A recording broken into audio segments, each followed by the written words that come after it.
So now let us see some standard expressions which we are going to use to solve the problems. Okay, so here, so first one is specific humidity, and this expression is also very important for your examination point of view. Okay, so there they will ask obtain an expression for specific humidity, then we need to show this one. So now, so specific humidity we know that, and it is denoted by that letter omega. Now to derive this equation, let us consider moist air consisting of m suffix a kg of dry air, okay, and me kg of water vapor contained in a vessel of volume V at total pressure P and temperature T. Okay, m a stands for dry air and V stands for water vapor. Okay, so mixture of these contained in a vessel of a volume V at total pressure P and temperature T. Okay, so now according to definition of specific humidity, we know mass of water vapor by mass of dry air. So that is me by ma. So call it as equation number 1. Next, assuming dry air to behave like a perfect gas. If we assume dry air is behave like perfect gas, we have perfect gas equation PV is equal to mRT. So here we are considering dry air. Since we are considering dry air, so for PA, that is stands for partial pressure of dry air, MA is mass of dry air, RA gas constant for dry air, T is temperature of the mixture, V is volume of mixture. PV is equal to P suffix A V is equal to M suffix A R suffix A T. Okay. Now, so from this equation, let us take what is MA. MA will be equal to P suffix A V by R suffix A T.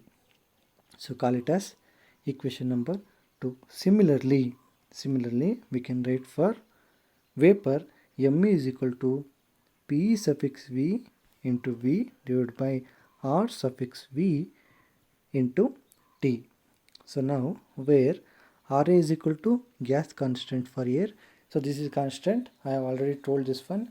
Value of RA is 0.287 kilojoule per kg Kelvin. So now remember this also. So there is a gas constant for vapor. That value is also constant. That is 0.461 kilojoule per kg Kelvin. RA is, you already know, that is 0.287 kilojoule per kg Kelvin.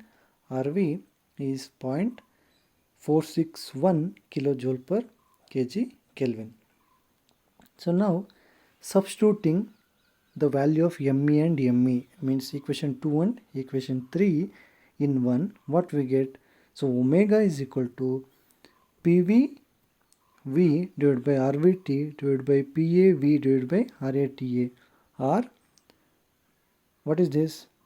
So T get cancel and V get cancel.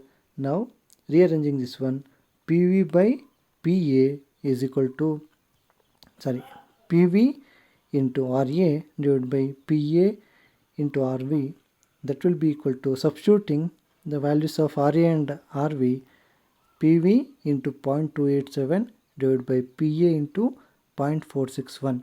Call it as equation number 4. So just here we are substituting equation 2 and 3 in 1. So we will get PV by PV into 0.287 divided by PA into 0.461. Next, we know that total pressure is P is equal to PA plus PV. Then what is PA? So PA is equal to P minus PV. So let us substitute wherever PA is there in terms of P minus PV. So what happens now? The above equation 4 can be written as the omega is equal to 0.622, means if you divide this one, both 0.287 by 0.461, it becomes 0.622 PV. By in place of PA I can substitute as P minus PV. So this is the equation for specific humidity. What is specific humidity? Final equation, that is omega is equal to 0.622 PV by P minus PV.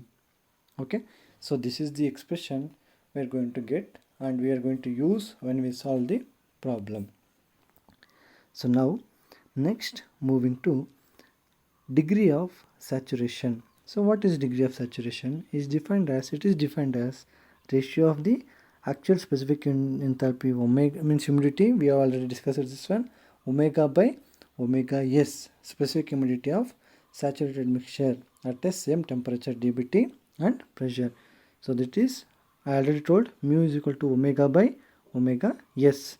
We know already, so we have derived this one. Omega is equal to 0.622 PV by P minus PV, and omega s means, so this stands for, similarly we can write it as PVS by P minus PVS.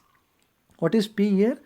P is total pressure, PV is partial pressure of water vapor, PVS I told already, this stands for saturated condition. So PVS means partial pressure of water vapor when air is fully saturated. So from the from the equation of specific humidity we have written both omega and omega s.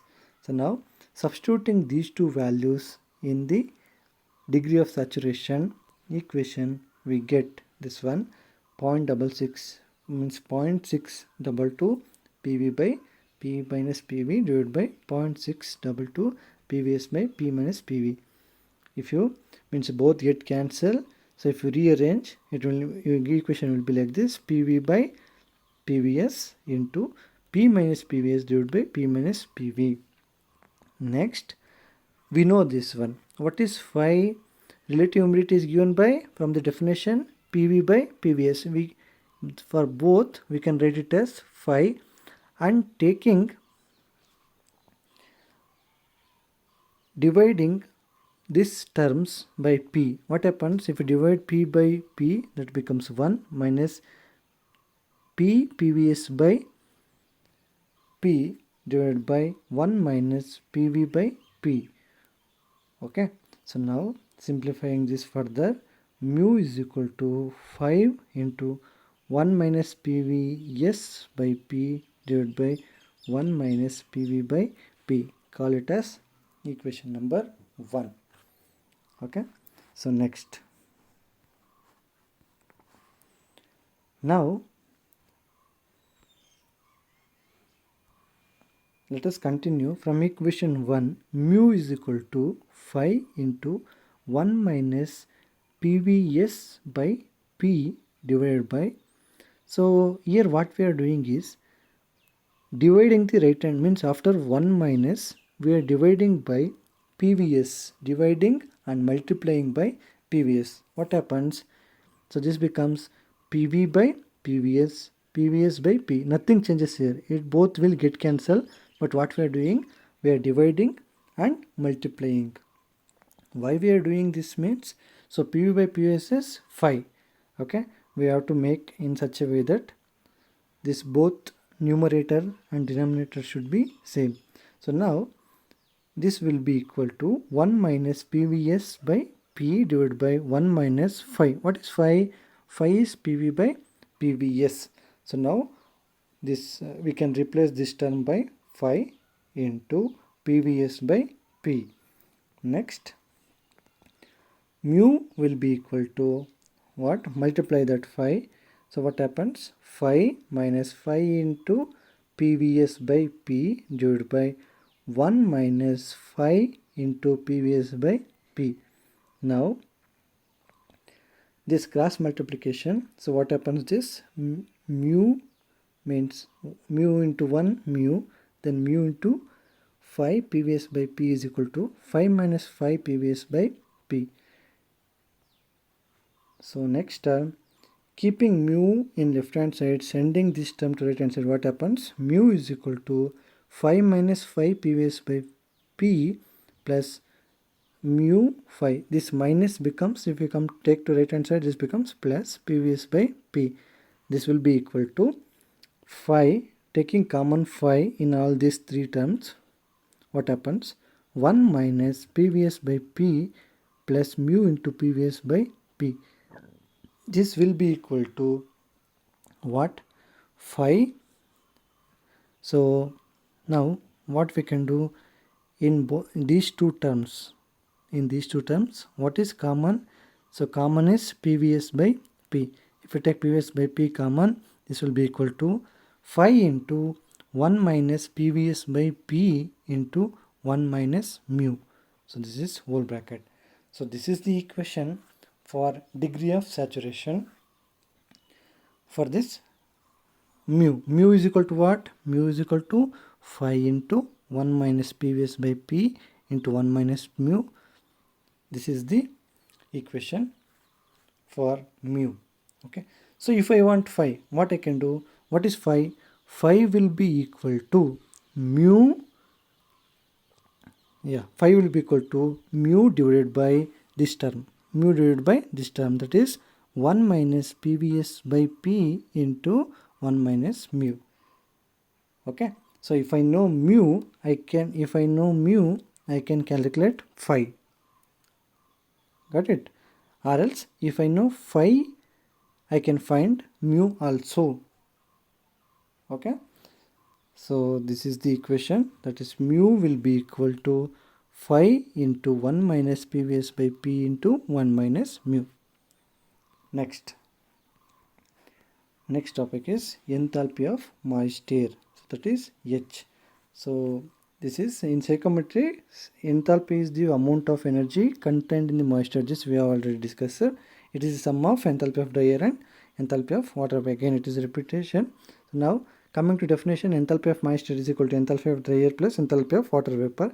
If you write enthalpy means total mass into H, it will be equal to MA and HA. A stands for dry air, V stands for water vapor.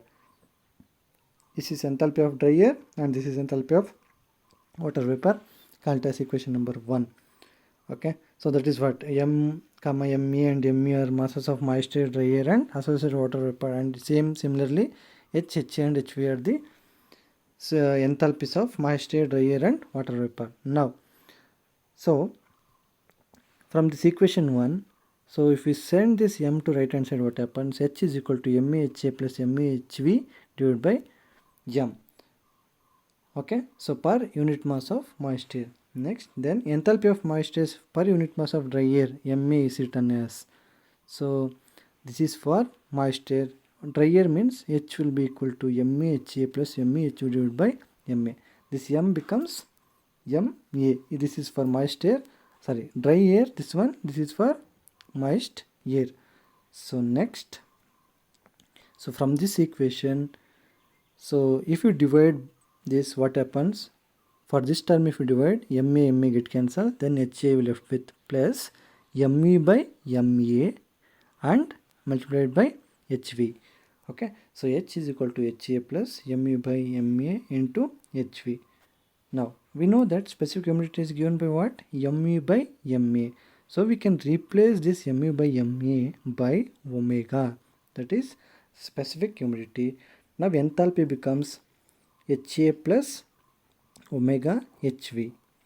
So what is HA? HA is expressed in terms of Cp into temperature. Cp into temperature gives enthalpy. Cp is what? Specific heat.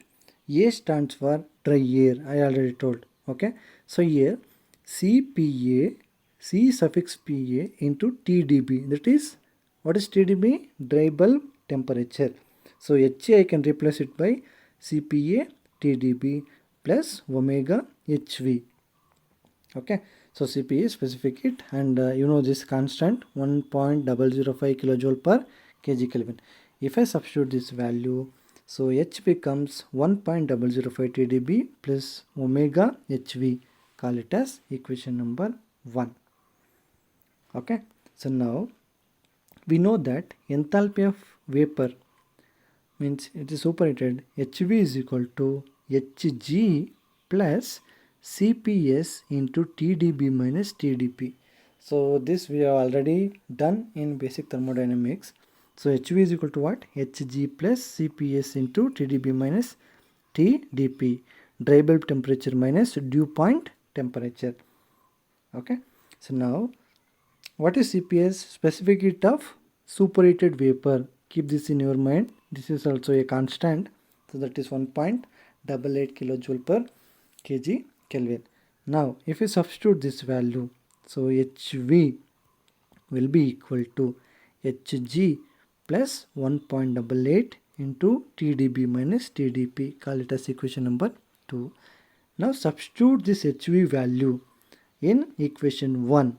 So what happens? Equation 1 becomes H is equal to 1.005 TdB, that is dry bulb temperature, plus omega into Hg plus 1.88 into TdB minus TdP. Okay, so this is the whole bracket. So this is the final equation to find this enthalpy. Okay, so if we know TdB, omega, Hg and TdP, we can find this H value. Okay, so this is the equation used to find. Equation 3 is the final equation used to find the enthalpy. Okay, so enthalpy of moist air, that is H. Next, so see, from till now we can solve the problem now. With these things we can go to problem straight away. So by using the equation we can solve. So that I will take up later, problematic part. Next, moving to, so we can also solve the problems by using the chart. So that is called as psychometric chart. Okay, so what is the psychometric chart? So actually this chart will be in your thermodynamic data handbook. So psychometric chart, by using this chart we can directly get the answers from the chart by knowing the some parameters. So basically psychometric chart consists of, you can see here, x-axis, that is dBT. dBT means what? So x-axis whatever here it is mentioned, no? So -5 to 45 degree. This is a temperature, that is dry bulb temperature. And you can see here y-axis is specific humidity, that is omega, which starts from 0 to 0.016. So y-axis is specific humidity, x-axis is dry bulb temperature. And if you come to here, this one, so this curve is saturation curve. Okay, at this point all the liquid, means air is at saturated condition. Okay, so you can see here some of the lines are there, like horizontal lines are there, even this inclined lines, curved lines. Okay, these inclined lines, 2 inclined lines are there, horizontal lines are there, vertical lines are there. Maybe vertical lines are not visible, so vertical lines is also there. So I will tell what all this represents. Okay, if you know this chart, psychometric chart, then we can also solve the problem. So in exam they may ask you, okay, so they will ask you like solve the problem theoretically or solve the problem by using the psychometric chart. So depending upon the question you need to use the if they ask for theoretical or calculation, you have to use the formula. Then if they ask in using chart, so now then you have to use the chart, this one. Next, yeah, coming to here, so I told no what are the different lines. So these vertical lines, whatever the degree I told, no, so that is vertical lines gives us what? Dry bulb temperature. So how we measure dry bulb temperature? Like in vertically we go upwards. Okay, so suppose dry bulb temperature is 10 degree, so I will mark this point here and I will go up. So when I go to solve problem, I will tell that one. I wonder. So this is figure A, gives dry bulb temperature. What is figure B? So figure B here, it is, you can see here, this inclined lines. What is this? So these are wet bulb temperature lines. So this is the degree, -5, 0, 5, 10. So this gives what? Wet bulb temperature lines. So next, moving to this one. So these horizontal lines. Okay. So those gives dew point temperature. So lines horizontal and parallel to x-axis at any point on the saturation curve. So here, if we come like this, at this point we get the dew point temperature. Okay. So next, you can see the curve, this one, D. So what is this? I told, when I told one definition, that is expressed in percentage. Which one? So that is relative humidity. Relative humidity is expressed in curves. Okay, like 80%, and this is 100% saturation, coming to down 90%, 80%, 70%, like that. Okay, so next, moving to one more inclined lines. See, both these WPT lines and these are same, so but the scale will be different. So WPT lines comes under saturated line, but enthalpy will be above this one. Okay, I will show the chart and I will explain later. Okay, so this is what? Enthalpy lines.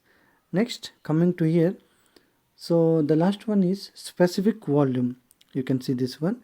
So inclination will be little bit stiffer compared to this one. This is more inclined and this is less. This one is more inclined and this is less inclined line. Okay, so now coming to here, you can see this one. So horizontal lines is for specific humidity we will measure, and if we bring this horizontal line to till touch this saturation line, what is that? That is DPT. And if we go vertically and touches this line, that is WPT. Okay, so whatever you measure on this line is DPT and WPT, and this is enthalpy values. Okay, and this is dry bulb temperature, and these curves you can see 10% humidity, 20%, 30%, 50%, 70%, 90%, and saturation line 100%. Okay, and this is specific volume. You can see here 0.825, 0.85, 0.875, like that. Okay, so this is specific volume line. So by this way we can evaluate the properties at given conditions. So this is about psychrometric chart. So next topic is psychrometric processes. See, you can see here there are 8 different processes are there. Okay, by using that chart we can go for 8 different processes. According to the need, certain processes are to be carried out under atmospheric air. Okay, and these processes are called psychrometric processes, which is represented on psychrometric chart. So some few basic processes I will tell. You can see here. So this is my reference point. Let me take this as reference point. If we go horizontally rightwards, towards right, okay, means towards which line? This one. This is specific humidity lines. This is saturated line. Keep this in your mind. So towards right means if I say that is specific humidity. Towards left, if I say that is saturated line. Up means that is dry bulb temperature. Okay. Let me explain that. Yeah. So from this reference point, if I go horizontally right, that is nothing but sensible heating. Okay. If I come opposite to that line horizontally, that is sensible cooling. Means the one by one I will explain later. If you go horizontally right, sensible heating, horizontally left, sensible cooling. Next, if I go to up, that is humidification. What is humidification? Adding moisture to the air. Next, if I from this point, if I come opposite, that is down, that process we call it as dehumidification. Means removing the moisture from the air. Next, so you can see now you have seen horizontal and vertical movement. Now if I go towards right, inclined manner, what is this process called? Heating and humidification. Here we are doing two processes. One is heating, and one more is humidification. Both we call it as heating and humidification. Exactly opposite if you do, that is cooling and dehumidification. Hope you are understanding this one. So whatever towards means from the line 3 to 4, if you move in this way, that becomes heating. Okay, then if you take this 1 to 2 reference, if you go up, that is humidification. If you come down, that is dehumidification. If you go right, heating. If you go left, that is cooling. Okay, so now you understood this one, heating and humidification, cooling and dehumidification. Next, coming to 7th one. So what is this one? You are going up and towards left. So what is happening here? Cooling, left means cooling and up means humidification. Next, towards right, heating, and down means dehumidification. Hope you understood this. Okay, so now what is this? Towards right, heating, towards left, horizontally cooling, towards up, vertically humidification, towards down, vertically dehumidification, towards right and up. What is this one? Heating and humidification. Towards down and left, cooling and dehumidification. Towards up and left, cooling and humidification. Towards down and right, that is heating and dehumidification. Keep this in your mind. When we solve problem, this is very important. Next. Yeah, let us see this. How we can do this one. What is this first one is sensible heating. You can see this diagram. What is this? Where this is going towards right, means that is heating. So this is the starting point 1 and the final point is 3. What is sensible heating? Heating of moist air without any change in its specific humidity is known as sensible heating. If I go like inclined manner, what happens? Its humidity will changes. But here, if you see 1 to 2 horizontal, means specific humidity remains same. So how this has been done? If they ask to explain the processes, what you need to do? You need to take one by one and you need to explain by writing this diagram. Okay. So here there is a channel where means insulated duct is there. Here heating coil is there. So what is the entering here? Moist air. What temperature? TDB1 means dry bulb temperature 1. We call it as, that is initial point 1, and the final outlet inlet is 1, exit is 2, and 3 is nothing but heating coil temperature. 3 is heating coil temperature. So what happens here? Sensible heating is achieved by passing air over a heating coil whose temperature is above that of dry bulb temperature of the moist air. Okay, so this process is shown here.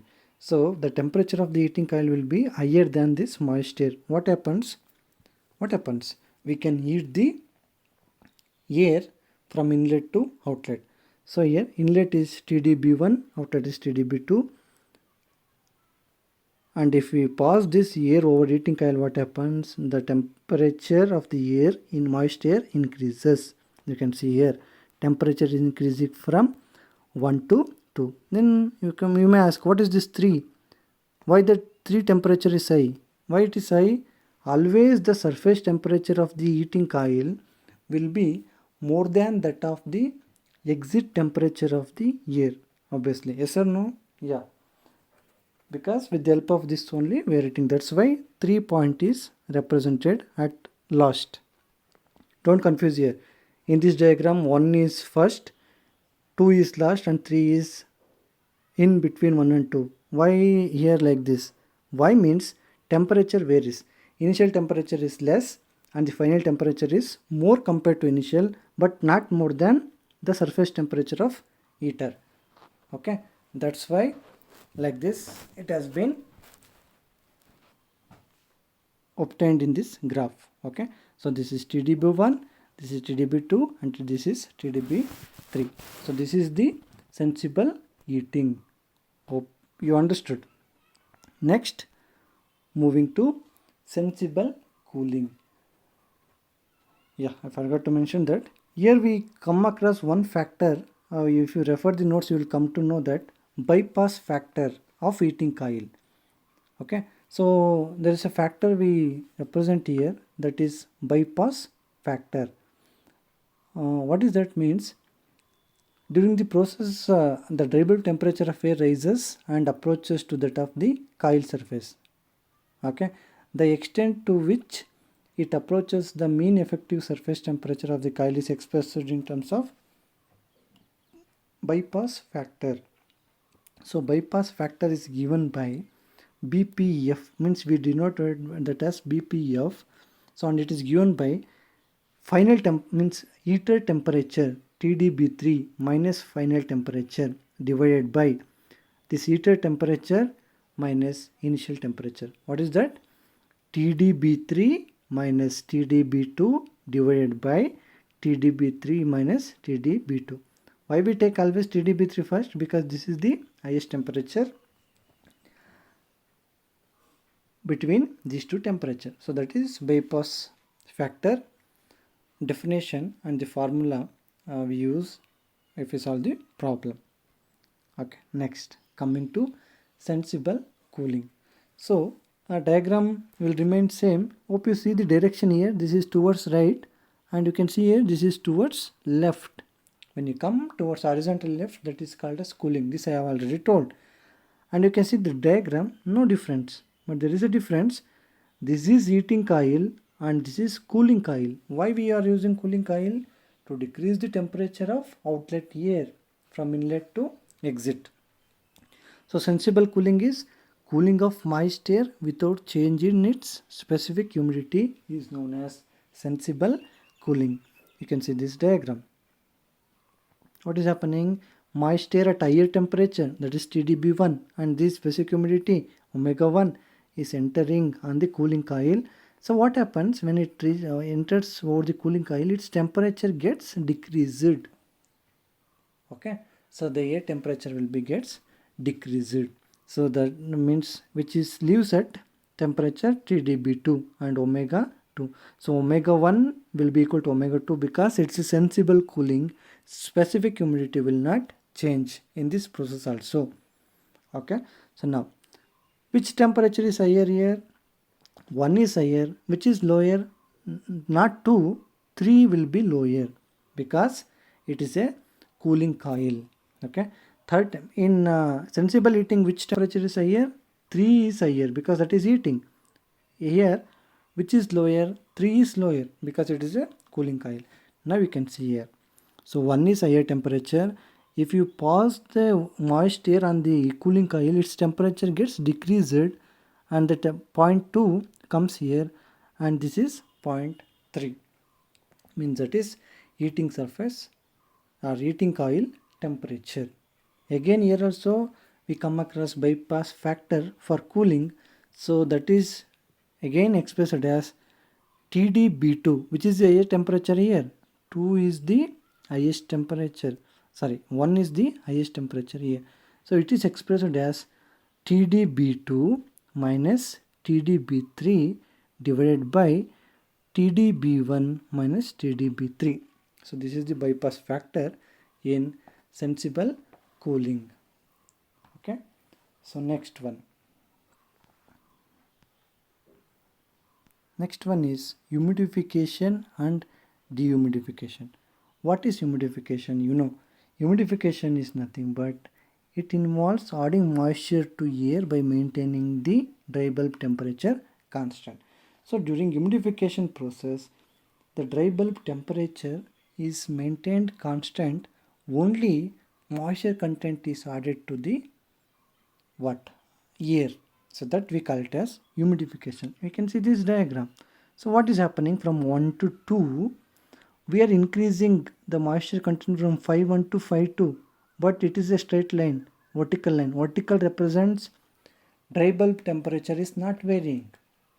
Dry bulb temperature is constant. So that represents what? Humidification process. Next, moving to dehumidification. What is dehumidification? Dehumidification is nothing but coming down. Okay, So what is happening here? From 1 to 2, we are decreasing the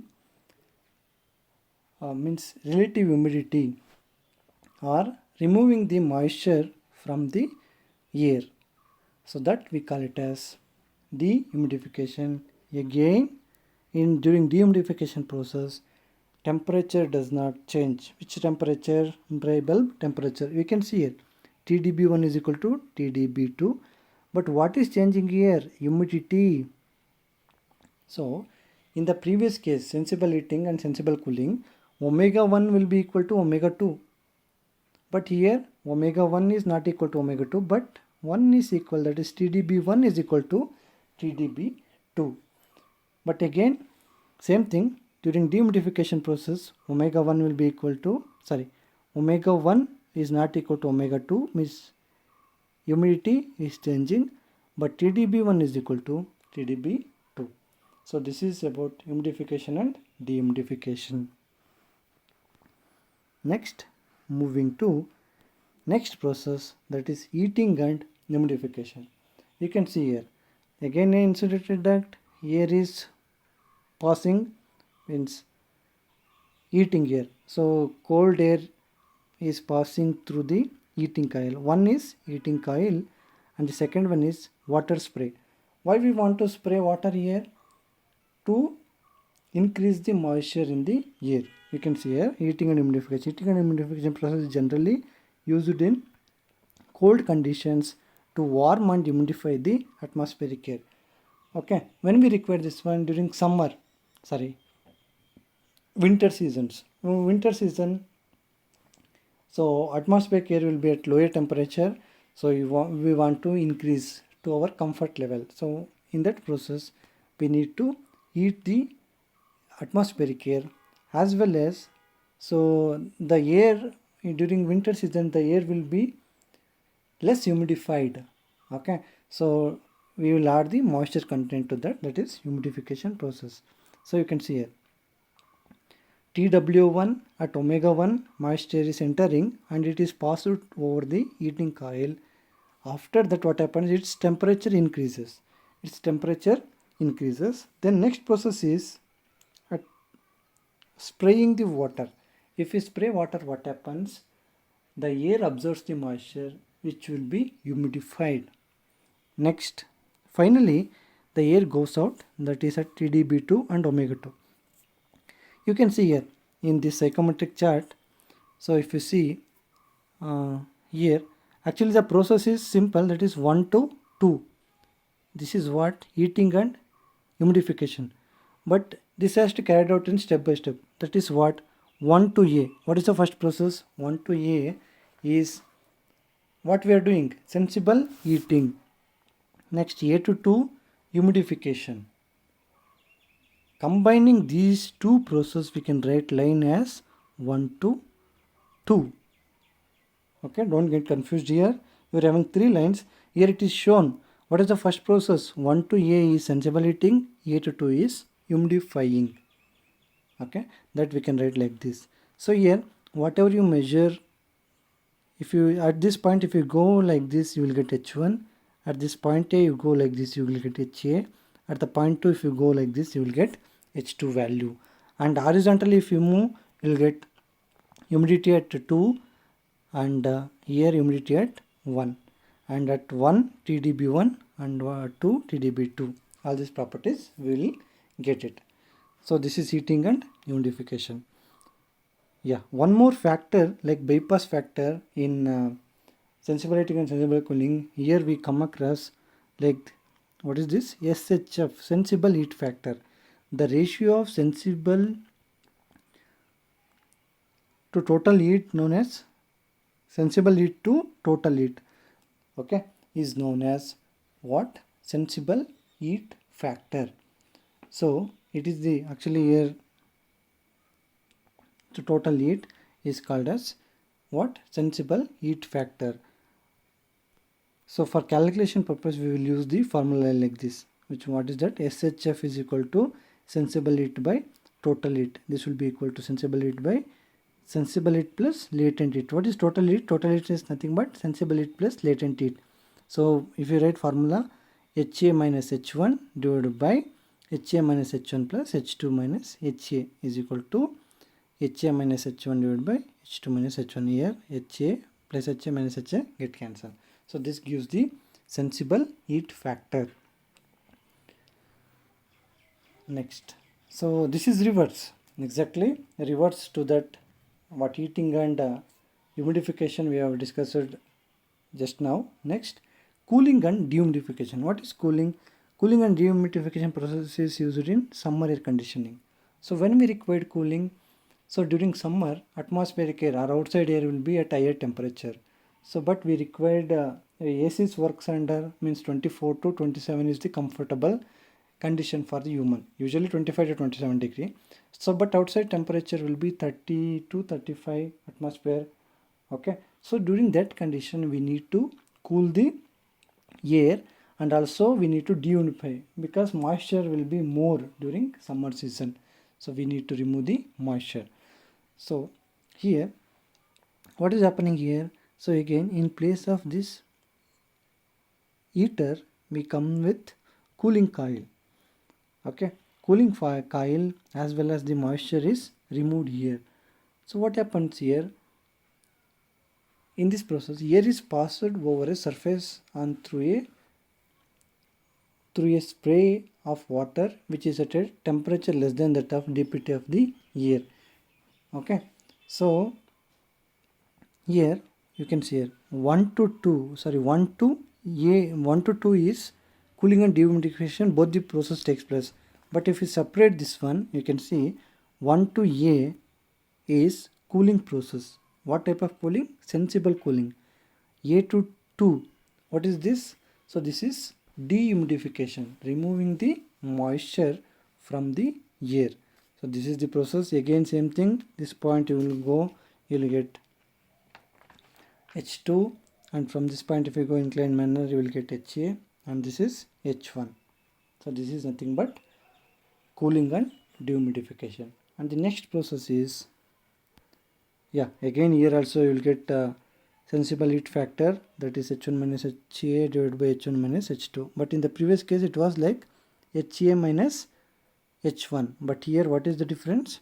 So H1 minus HA, because H1 is higher here. So divided by H1 minus H2. This is the sensible heat factor. Next, coming to evaporative cooling. Evaporative cooling, or it is also called as cooling and humidification by water injection method. Okay, so means this is the diagram. So you can see here. So this is the nozzle or sprayer where water has been sprayed to a, when the moisture is moving from 1 to 2. Okay, so what happens here? The process is shown here in this figure. Okay, so here when saturated water is sprayed or injected into the entering dry and unsaturated air. So what happens if we inject the water of dry and unsaturated air? The air gets cooled. Why it is get cooled? Due to evaporation of water. The moisture content of the air increases, resulting in an increase in the relative humidity. Okay, you can see here in this diagram, starting this one. So what we are doing? So we are supplying the water, evaporative water over the moist air. So what is happening here? Its humidity is increasing from 1 to 2, and also water is getting cooled. Why it is gets cooled? Air is get cooled. Why? Because we are supplying the water. If you supply the cold water over the air which is moving at some velocity, what happens? It gets absorbs moisture content. So if it absorbs moisture, its humidity also increases as well as its temperature decreases. That is what you can observe here. Okay, so this is the evaporative cooling process. Next, the last one is adiabatic mixing or mixing of air. So what happens here? Mixing of two or more air streams having different condition is very frequently used in the air conditioning. So what we do? So hot and hot and cold air has been mixed. So what happens when you mix both, its temperature gradually decreases compared to hot air and increases slightly compared to cold air. Okay, so what happens here, the mixing process takes place without the addition or rejection of either heat or moisture. So it is adiabatically taking place, means no addition or rejection of heat takes place. Okay, you can see in this diagram. So air which is entering at means m1 kg and at specific humidity omega 1 and enthalpy h1, one stream of water means air, and the another stream that is at point 2 m2 mass w2 specific humidity h2 enthalpy is entering and getting mixed in a single pipe. The final going is m3 w3 omega 3 and h3, that is the mixture. So the one stream is, stream 1 is coming like this, stream 2 is going like this, both get mixed together and it is becoming 3. You can see here 1 and this is 2.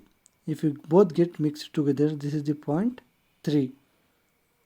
Okay, so you will get omega 1, omega 2, omega 3, TdB1, TdB2, TdB3, TdB1, this is TdB2 and this is TdB3, respectively H1, H3, H2. So this is called as adiabatic mixing of air. Hope you understood all these different processes. They may ask you to explain. Okay, so what are the different processes involved in psychometric? You need to write this diagram and you need to take one by one and you need to explain.